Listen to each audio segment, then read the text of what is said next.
Mateo, unang kabanata. Ang aklat ng lahi ni Hesukristo, na anak ni David, na anak ni Abraham. Naging anak ni Abraham si Isaac, at naging anak ni Isaac si Jacob. At naging anak ni Jacob si Juda, at ang kanyang mga kapatid. At naging anak ni Juda kay Tamar si Fares at si Zara. At naging anak ni Fares si Esrom. At naging anak ni Esrom si Aram. At naging anak ni Aram si Aminadab. At naging anak ni Aminadab si Naason. At naging anak ni Naason si Salmon. At naging anak ni Salmon kay Rahab si Buz. At naging anak ni Buz kay Ruth si Obed. At naging anak ni Obed si Jesse. At naging anak ni Jesse ang haring si David. At naging anak ni David si Salomon, doon sa naging asawa ni Urias. At naging anak ni Salomon si Rehoboam.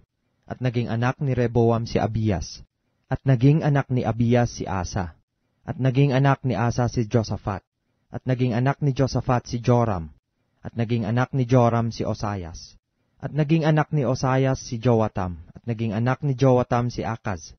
At naging anak ni Akaz si Ezekias. At naging anak ni Ezekias si Manases. At naging anak ni Manases si Amon. At naging anak ni Amon si Josias. At naging anak ni Josias si Jeconias at ang kanyang mga kapatid, ng panahon ng pagkadalang bihag sa Babilonya. At pagkatapos ng pagkadalang bihag sa Babilonya, ay naging anak ni Jeconias si Salatiel. At naging anak ni Salatiel si Zorobabel. At naging anak ni Zorobabel si Abiud.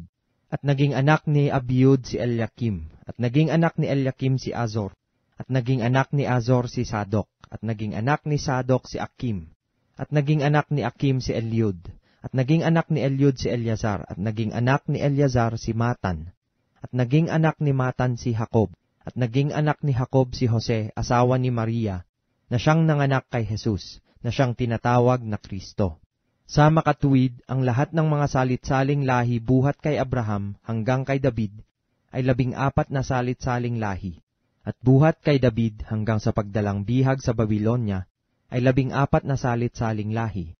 At buhat sa pagkadalang bihag sa Babilonya hanggang kay Kristo ay 14 na salit-saling lahi. Ang pagkapanganak nga kay Hesukristo ay ganito. Nang si Maria na kanyang ina ay mag-aasawa kay Jose, bago sila magsama ay nasumpungang siya'y nagdadalang tao sa pamamagitan ng Espiritu Santo. At si Jose na kanyang asawa, palibhasa'y lalaking matuwid, at ayaw na ihayag sa madla ang kanyang kapurihan, ay nagpasyang hiwalayan siya ng lihim.